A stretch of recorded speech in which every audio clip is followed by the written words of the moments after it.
Welcome to NucleCast, the official podcast of the ANWA Deterrence Center.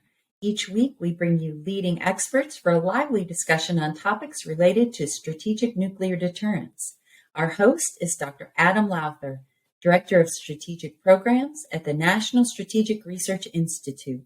The views of the hosts and the guests are their own.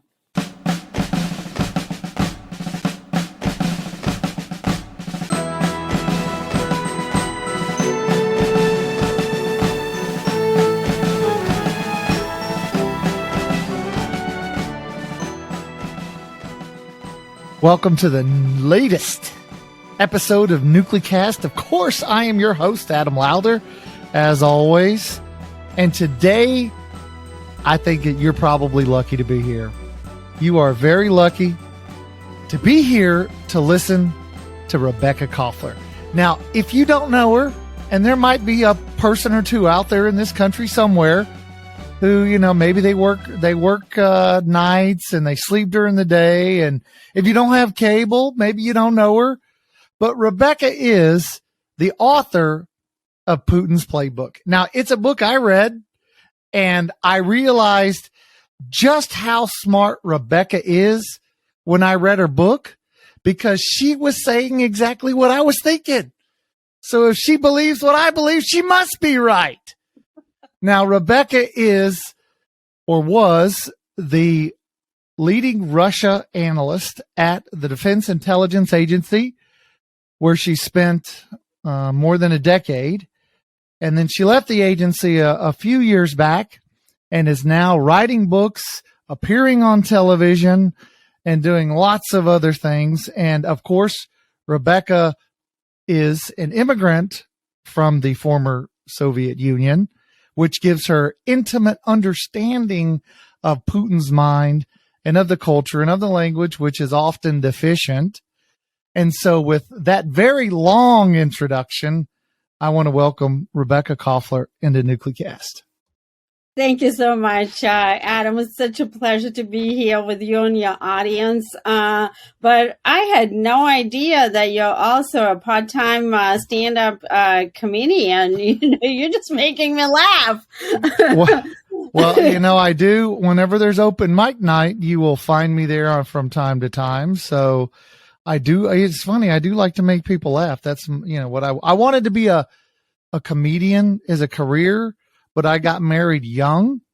And so wives tend not to tell husbands, go be a comedian. They say, get a real job. Oh, I know. Which is what happened to me. So here I am. You decided to go into nukes, right? To get exactly the most exciting career, the nuclear weapons, the fat man and the little boy, right? Exactly. Stable work. I'm not, fortunately, the subject of your book has, he's kept the nuclear community in business because of his actions, which is sort of what we'll talk about today. So, before we, I'm curious. Before we get into the sort of the deep discussion, let me ask you, what has been the most interesting, because you've had a really interesting life and career. What has been the most interesting thing you've ever done? Oh, wow. The most interesting thing, Adam, was the thing that I can't talk about. Right. But I'll talk around it Sure. a little bit. So as you mentioned, I'm a former DIA intelligence officer. DIA is a military counterpart to the CIA, the Central Intelligence Agency. We actually do the real work. We support the warfighter. But given, as you mentioned, that I was born and raised in the former Soviet Union, I'm a native Russian speaker. English is my second language that I learned beginning in third grade, I believe. And so, believe it or not, in the intelligence community, there's a tremendous shortage of people who don't just speak foreign languages, but understand how our adversaries think. And believe it or not, they don't think like Americans, Wow. Imagine that, right? The Russians don't, the Chinese don't, the Iranians. And so because of my ability to speak, but also to think as a Russian, I was able to do some pretty cool things in the intelligence community. I was working with the National Clandestine Service, which is part of the CIA. CIA is the one that is in charge of our human operations, meaning human intelligence. These they recruit human, spies, right? They're Russians who are, let's say they're nuclear scientists working within the General Staff Academy, right? Or, another type of like a cyber person, and they are able to help us out for one reason or another. They're willing to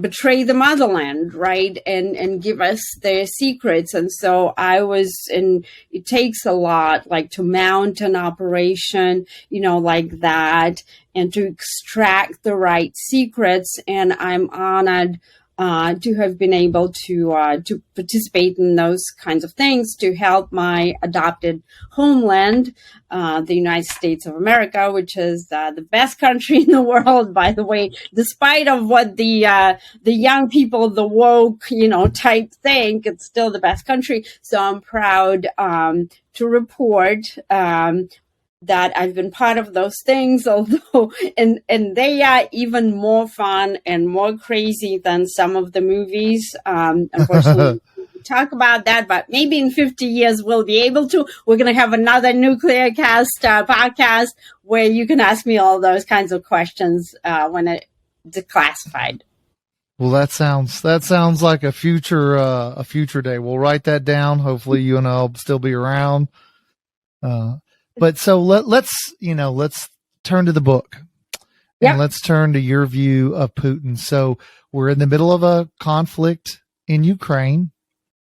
We've got, it's gone badly for the Russians. Nobody saw it turning out this badly. I think even, I'll be honest, I was surprised it turned out this badly.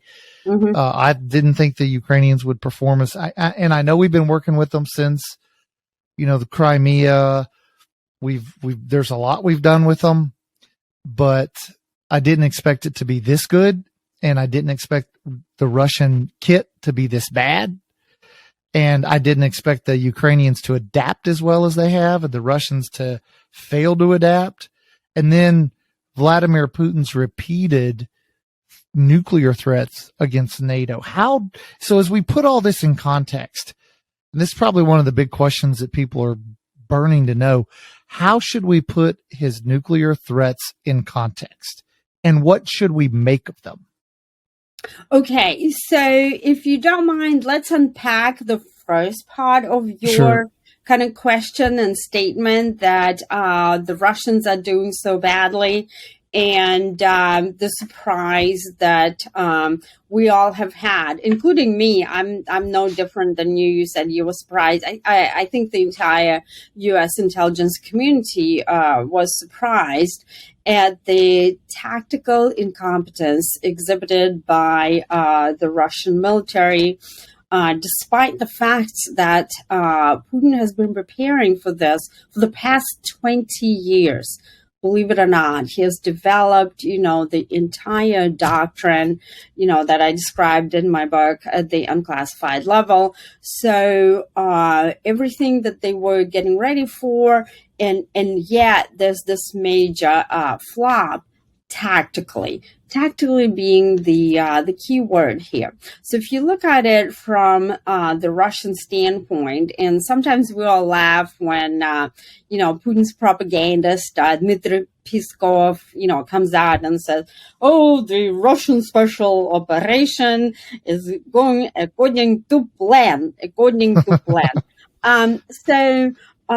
But actually, believe it or not, they are going according to plan. Because if you look at it from the historical standpoint, the Russians have never been tactically brilliant, right? They're not like us. They're not able to put iron on target with the precision of a brain surgeon, right? Minimizing civilian casualties and worrying about striking, maternity hospital or kindergarten. If anything, they're quite happy to do just that. But some of that is really not as much as incompetence or intentions, but it's just the type of, it's the culture reflected in their weapon systems. And the culture is really not prioritizing precision necessarily. So they just, drop bombs and hoping it'll hit some target. And so Putin's objective, ultimately, remember what he drew the red line on in Ukraine. What is his main objective? To prevent Ukraine from joining NATO. And so as long as he keeps this conflict going, no matter how tactically abysmal it is, Ukraine cannot join NATO because one of the requirements is absence of ongoing conflict and territorial integrity. And so this is a long-term, protracted war of attrition. And that's how the Russians won all of their wars. It's relentless attrition of manpower. The Russians have lost 100,000 troops at this point, probably more, now that the Ukrainians have launched a blistering counteroffensive. Ukrainians lost as many. So we have 250,000 of European military-age child-producing males annihilated right now. And so if you look at it at the strategic level, Putin is quite happy where he sits right now. What's giving him the heartburn is the recent authorization of the Bradley, of the deliveries of the Bradley fighting vehicles and the Patriot missile systems that Ukrainians have come to Oklahoma to train on. And so we are yet to see in 2023 how this goes. And that is the lay of the land and what we see on the battlefield right now, not at the tactical level, but from Putin's standpoint and at the strategic level. Yeah. So what then, if this is sort of the lay of the land and this, this seems to make perfect sense, and I'm sorry I didn't address the nuke part, but I'm sure we can return to it because that's your breadbasket. That's your, bailiwick. You are the tremendous expert, one of the top experts in the country. And I'm sure we will address that. I'll give that.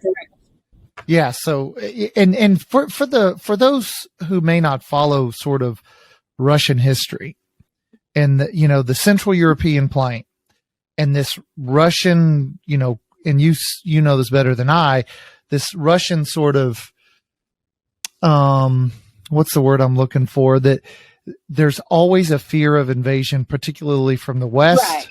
Right. Siberia in the East is a very difficult place to invade from. It hasn't been done in, 500 years, but the West has been the problem as of late. And what's been 4 or 5 invasions from Charles of Sweden to Hitler. And so therefore, and now Sweden is joining NATO, right? Imagine what Putin, he's probably sitting there shaking in his boots, right? And that's driving some of that paranoia, but paranoia.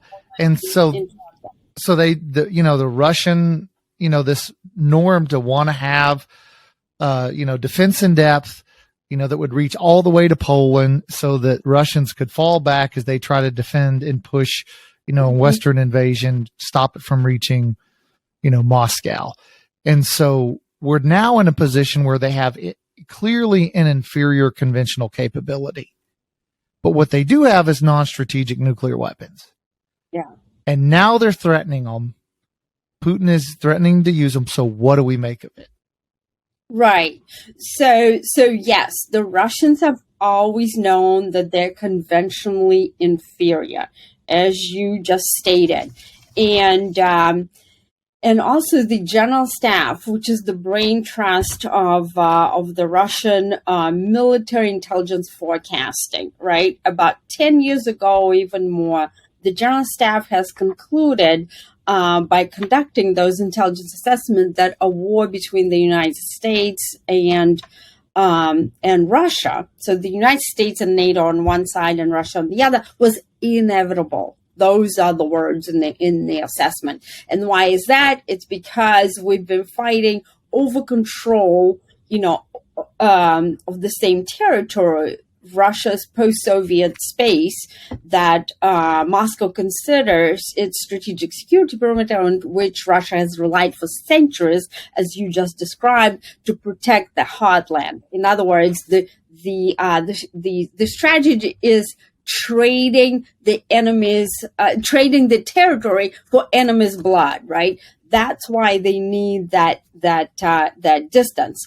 And so they decided, okay, the United States is just, the top of the world as far as its military conventional capability. They watched how we do business in Iraq, Afghanistan, Kosovo, and they just marveled at it. Because on the military level, there's that respect, right? Because they just watch what we do and they just sit back and they drop their jaws and they said, these people are incredible. The precision that we strike, with the lethality, the accuracy, our intelligence, how we can find, we found the damn Osama bin Laden right after 10 years.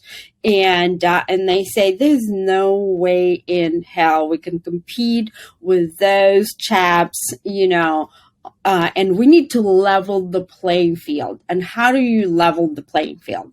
Well, some of the things is cyber warfare, but the more sort of fearsome options are the nukes. That's where you come in, Adam, right? And so they developed this doctrine that is called escalate to de-escalate, whereby they envision that if they detonate a low yield under 1 kiloton nuclear warhead in the theater, and in this case it happens to be Ukraine, but they've prepared that doctrine for, to defend their perceived, sphere influence and strategic security perimeter that includes all of the former Soviet states minus the Baltics, Latvia, Lithuania, and Estonia. And the reason for that is to psychologically dislodge the adversary and also those who are supporting them, and basically just shake them up and force a capitulation. And that's the reason. And this is why President Biden himself, whom I'm certain has received all those top secret briefings that you and I have received when we were in the business, and so this is why he mentioned the nuclear Armageddon. That's one of the things that the United States and NATO, we always have to keep in the back of our mind. The 64,000 question, of course, is this: yes, it is part of the Russian doctrine. There's no question. We have tremendous intelligence on that.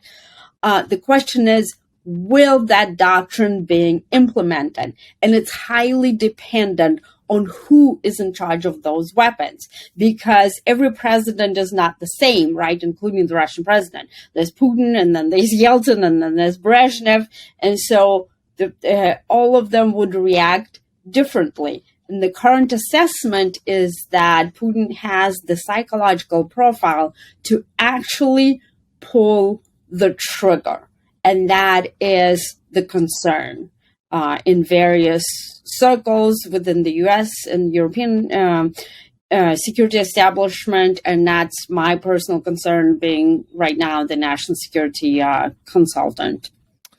So we've got to take a quick break. And when we get back, I want you to explain. So within the nuclear disarmament community, there are a majority, I would submit, that believe that escalate to de-escalate is a misreading of Russian doctrine.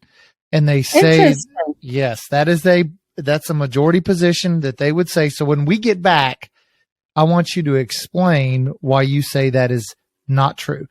So you're listening to NucleCast, and we are with Rebekah Koffler. We're talking about Russia and Russian views on nuclear weapons use, and we'll be right back.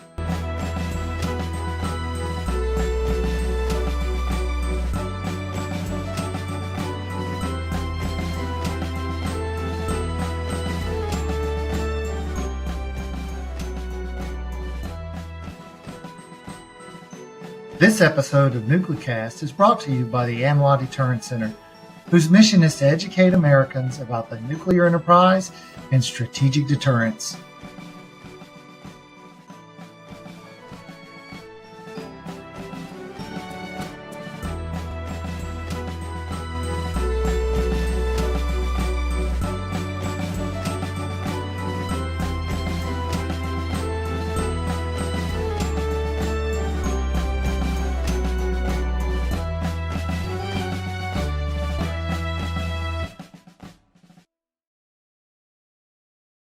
And we are back. You're listening to NucleCast. Of course, I'm Adam Lowther, and we have Rebekah Koffler. And Rebekah, Putin's playbook, you mentioned this. You just said it a couple minutes ago before we went to break. Escalate to de-escalate. Why are you certain that this is actually part of Russian doctrine? Why am I certain, Adam? Well, the answer is very simple, because I was one of the top 3 folks in the entire U.S. intelligence community on Russian Doctrine and Strategy. And we had exquisite intelligence on Russia. And I will repeat, exquisite. The ability to interpret that intelligence varied by the agency. But this is why a few years ago, we stood up an interagency group after we realized, after Putin, I think it took a while for the intelligence community to wake up, right, to the Russian threat. So Obama was into the reset and all that, those things. But then after Putin invaded Crimea and chopped it off of Ukraine, we're like, okay, this guy is real. And so we stood up this, and it is indeed part of the Russian doctrine. There's actually no debate within the security community, like anyone who understands Russia. There's no debate. There's no disagreement. Yes, the peaceniks, maybe, but that was actually, maybe you can educate me on something. I had no idea that those people thought that it's a misinterpretation. I think they are basically victims of Russian propaganda, because the Russians came out and they've said several times, oh, you're misinterpreting our doctrine. And Peskov, the Putin's propagandist, will come out and say, oh, there are all these stipulations within the Russian doctrine, and we can only use the nukes to defend the Russian homeland if the viability of the Russian state is at stake.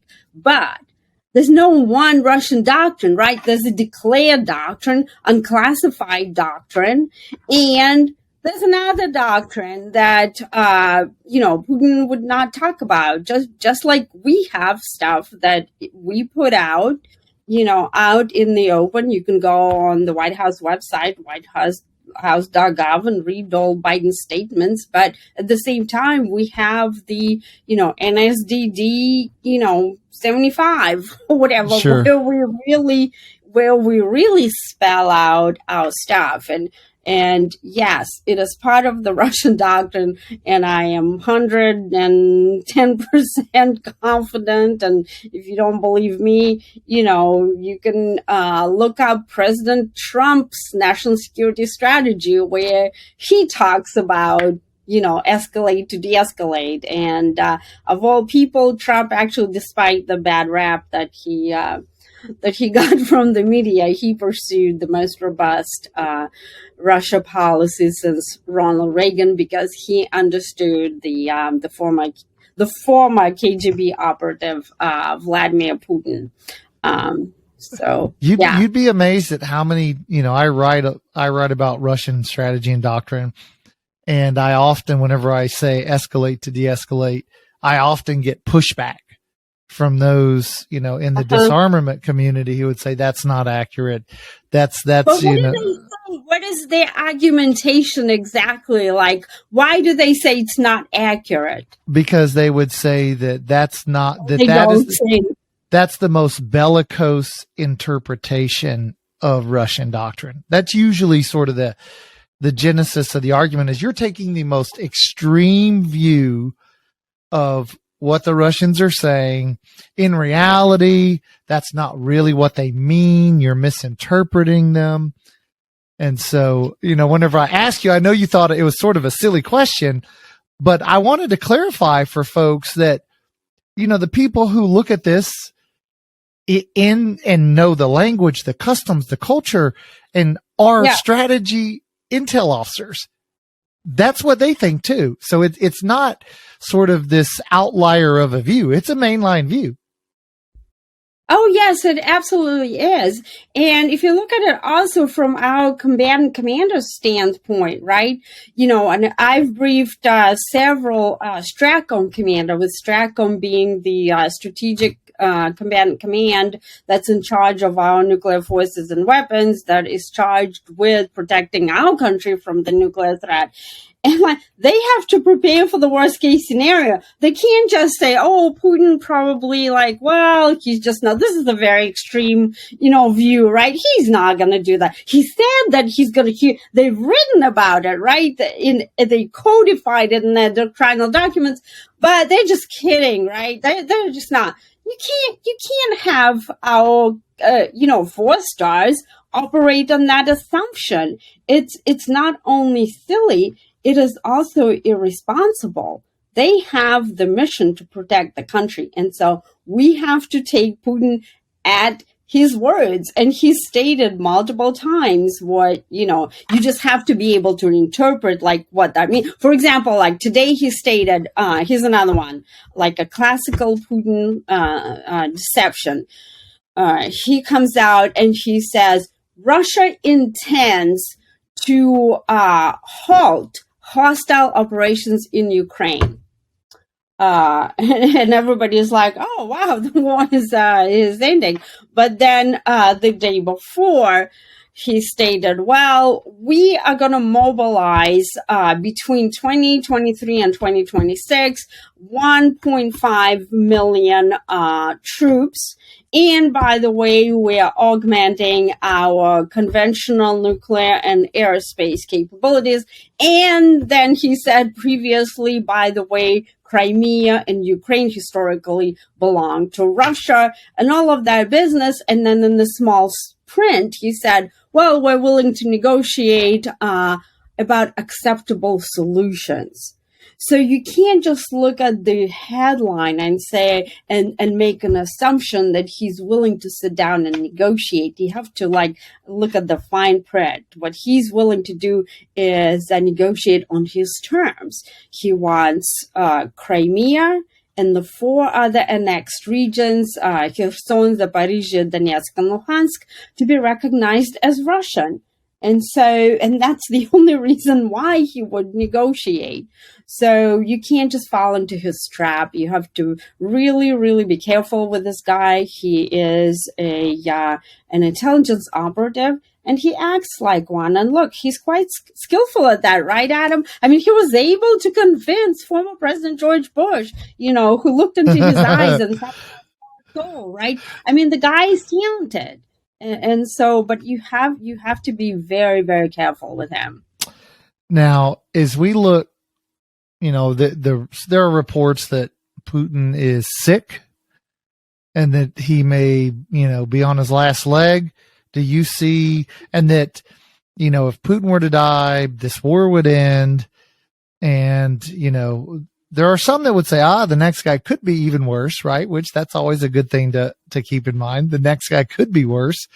But how do you see things playing out in the years ahead? Mm-hmm. Okay, well, first, regarding Putin's health, right? So the intelligence assessment is that while Putin may have some underlying illness, he's not about to kick the bucket, using the technical medical term, right? So what that means is that while he might have cancer, right? Cancer is no longer a disease that kills. You can live with it. He has no Parkinson. There are all these various, conspiracy theories floating around, and that is actually our Western disinformation campaign, right? Because just like the Russians who are trying to put psychological pressure on Ukrainians to capitulate and on us to withdraw support from Ukraine, we are trying to also paralyze Putin psychologically if we can, and undermine the Russians' people's support from him, and just kind of like give hope to Ukrainians. Keep fighting. This guy's he's going to die. And Kirill Budanov, Ukraine's chief intelligence, the chief of defense intelligence, just came out and said Putin is going to die, maybe not in 2023. So no, Putin is way too healthy. As the CIA director, William Burns, stated in July, although I don't always agree with, at this point, now that I'm independent, I don't have to follow the party line. I don't always agree with the U.S. intelligence community's assessment on this one. I agree. He has no Parkinson. I just got, confirmation of that.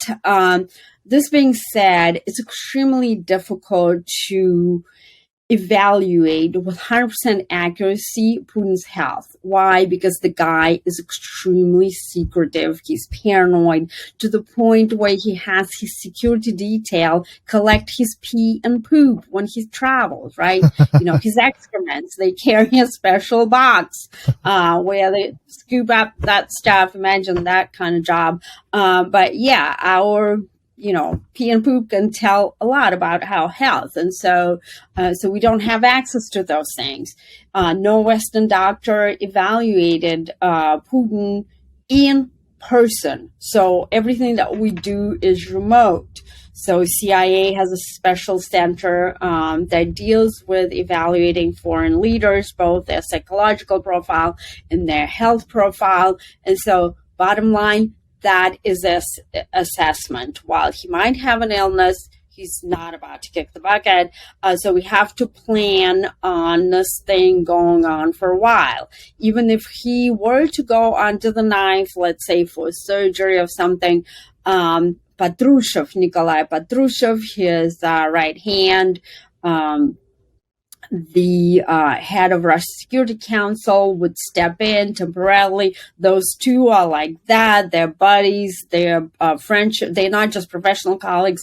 They go back to 1975, the KGB days, and Patrushev is even more ruthless, if that could even be imagined, than Putin. So it's very consistent. It's like none of it is really a surprise, because that's just how Russia operates. It traditionally selects those types of leaders. They don't they wouldn't elect somebody like Biden or somebody like, like Obama and even Gorbachev, who temporarily was, president. He was hated even by the Russian people, despite the fact that he was revered in the West. So Putin is here to stay, at least for the next few years. I'm certain he will run, in 2024 and possibly be president by through 2036. So we need to work out a policy on how to deal with that guy. All right. Well, yeah, that was interesting. I was sort of sitting on the fence as to, what was the truth of all of this. So you've cleared that up for me. Now we're running out of time for the show, but I wanted to ask you if you could sort of summarize for us what we need to know about the way Russia and Vladimir Putin think about nuclear weapons. What would be the sort of that takeaway message that you would want everybody who's listening to sort of understand about the Russians? Yeah, so the Russians believe that nuclear weapons are usable. They have battlefield utility, and that is a change from the Cold War, right? Remember, we had the mutually assured destruction. The Americans at that point believed that, because there's mutually assured destruction, the Russians were not going to use it. But it is only later when a bunch of intelligence was declassified, we learned that the Russians were actually prepared to use those. They were preparing to fight and win if it came to a nuclear war. And so today, they believe that because the United States has developed this superior conventional capability, right? The prompt global strike, where we can strike any target, on the planet within about 60 minutes or so, plus minus. And they are paranoid that we could potentially deploy such capability, conventional capability, right, against Russia. And in fact, it's the fear that looms large on Putin's and on the Russians' mind right now. Okay, so they believe they are justified to use tactical nukes. And when it comes to tactical nukes, they have advantage. 10-to-1 ratio advantage.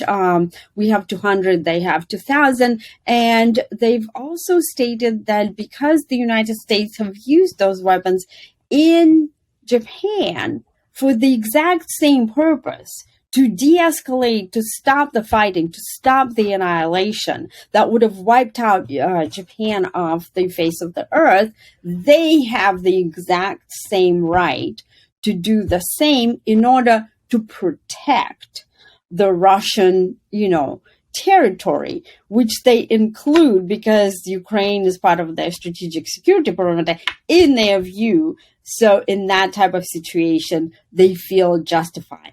And that needs to be treated seriously. Not to say that we need to just give away the store and sacrifice Ukraine, but to say that we cannot treat that as bravado. We need to look at it and dissect, okay, what exactly, where are we at and how do we maintain that conflict without having it, spin out of control, which the war gaming, right? And I participated in dozens and dozens and led some of the war games, playing the red team, leading the red team.